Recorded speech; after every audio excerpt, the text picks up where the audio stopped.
Welcome back to Keys Consumer Math and Personal Finance. We're going to continue section 1.4 with operations with integers. We're going to review order of operations and then just do a few practice problems. The order that you simplify algebraic expressions or any math expressions is important, and there's a universal order that everybody uses, and the acronym for it is PEMDAS. Or you can remember it as Please Excuse My Dear Aunt Sally. The P stands for parentheses. They can be parentheses, they can be brackets, they can be braces. Basically anything that's inside a grouping that has an operation, you need to simplify. You can also use absolute value as the grouping or the parentheses. After parentheses comes exponents. So anything raised to a power gets simplified next. Then you've got multiplication and division. Whichever comes first, you read it left to right, and that is important, left to right. And then the last set is addition and subtraction. And you also read that left to right. So whichever comes first is what you do first between multiplication and division, and then again between addition and subtraction. Now we're going to practice a couple of problems. I want you to look on page 16 at examples 6 and 7, and we're going to work on those together. Okay, let's start with number 6. It says to simplify this expression, 4 plus 8 divided by negative 2 times negative 5 minus 3. Now it says P first, parentheses first. But there are no operations within parentheses, even though there are two sets of parentheses in this problem. The parentheses in this problem are just setting off the negative numbers. So we don't have any parentheses to simplify. Exponents are next. There are no exponents. So now we do multiplication and division, whichever comes first. Well, we've got division first. So this is what we're going to simplify here. So this is going to be 8 divided by negative 2 gives us negative 4. So the rest of the problem we'll read 4 plus negative 4 times negative 5. Perhaps I should put parentheses around here just to set off the negatives. Minus 3. Okay, so the next thing would be, again, is there any multiplication or division left? Well, yes, there is. There's multiplication. So I'm going to multiply negative 4 times negative 5 to give me a positive 20. I don't need to set that off with multiplication, with parentheses, because it's positive. So now I have 4 plus 20 minus 3. So now what I'm going to do is just go from left to right. 4 plus 20 is 24, minus 3 equals 21. So the answer to problem number 6, or the simplified answer to problem number 6, is 21. Now let's look at number 7. We have in parentheses 12 plus 3 divided by bracket 9 minus 2 times 3, then the entire thing times negative 4.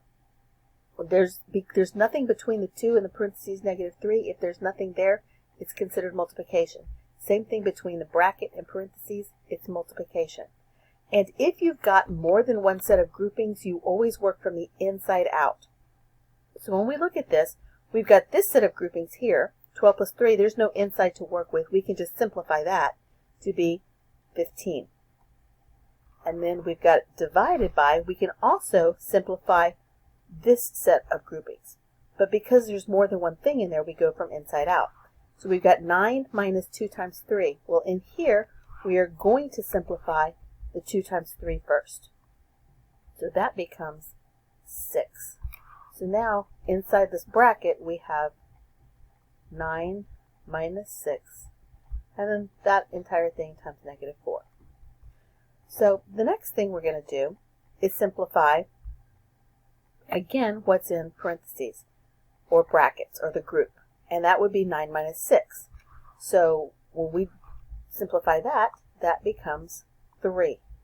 So now we're dealing with 15 divided by 3 times negative 4.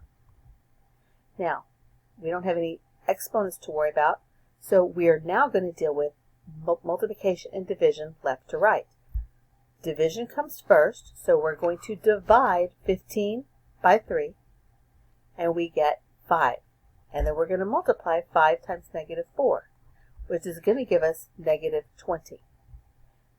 That is the correct answer. If we would have done the multiplication first, we would have had 15 divided by 3 times negative 4, which is negative 12. And 15 divided by negative 12 ends up being negative 5/4, which is not the same as negative 20. They're completely different answers. So we have to follow the rules of order of operations so that we will get the same answer as anybody else when we solve this problem. So let's go ahead and practice a few more problems just doing operations on numbers. First one, before we start, I would like for you to try to complete your problem and get the answer before I go over it if you can. I'll pause for just a few seconds before each problem.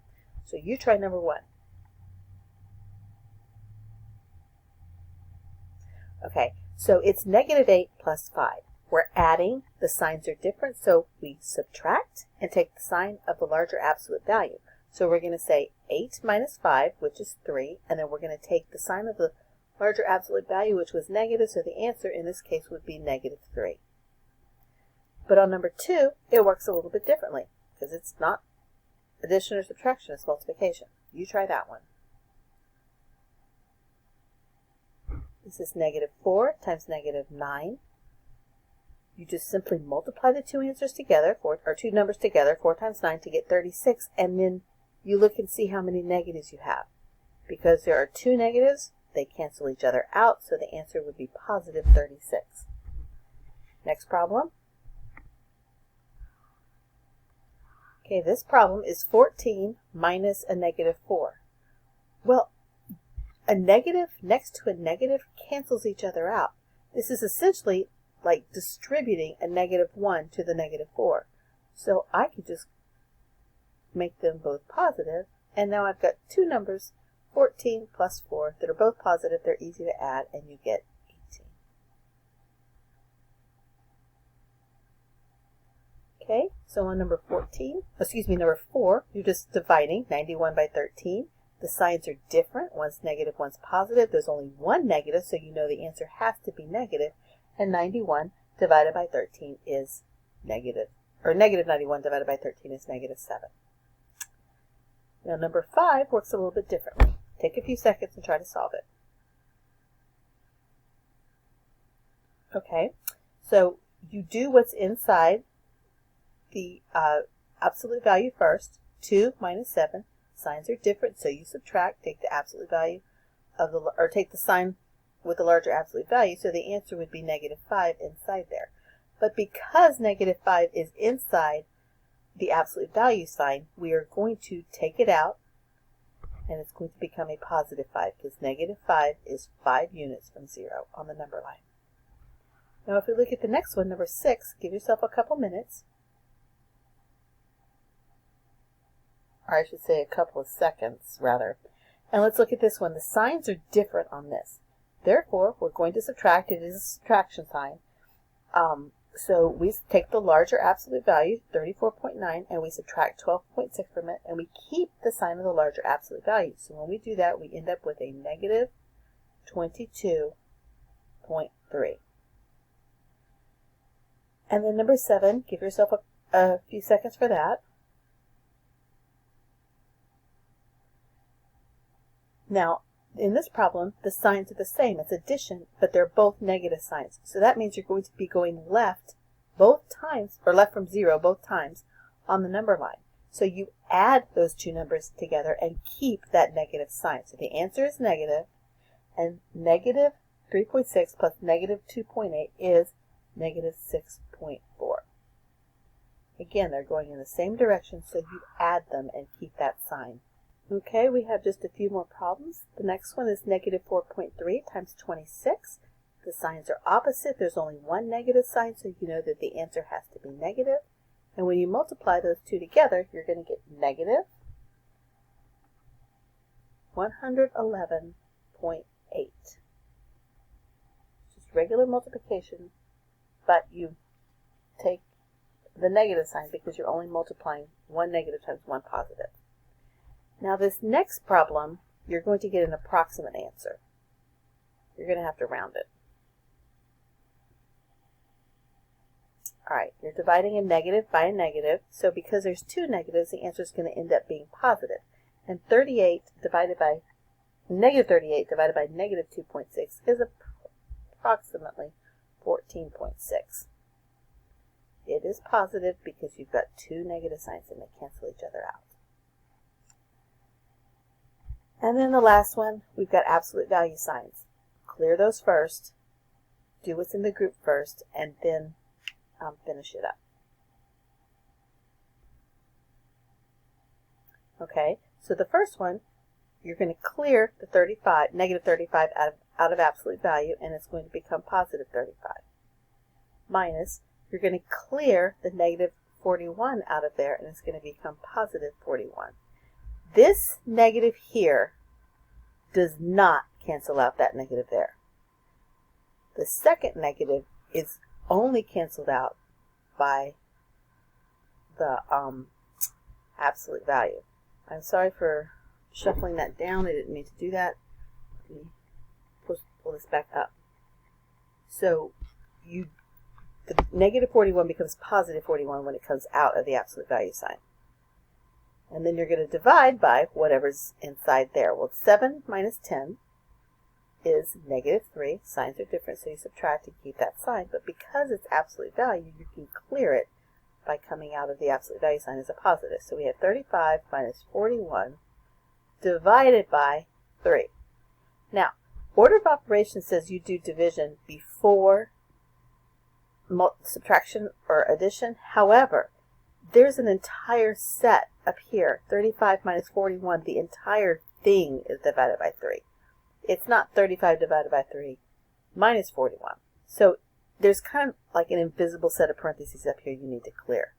So 35 minus 41 becomes negative 6 divided by 3. Negative 6 divided by 3 is negative 2, and that is the answer. All right, y'all can move on to your homework. Have a great afternoon.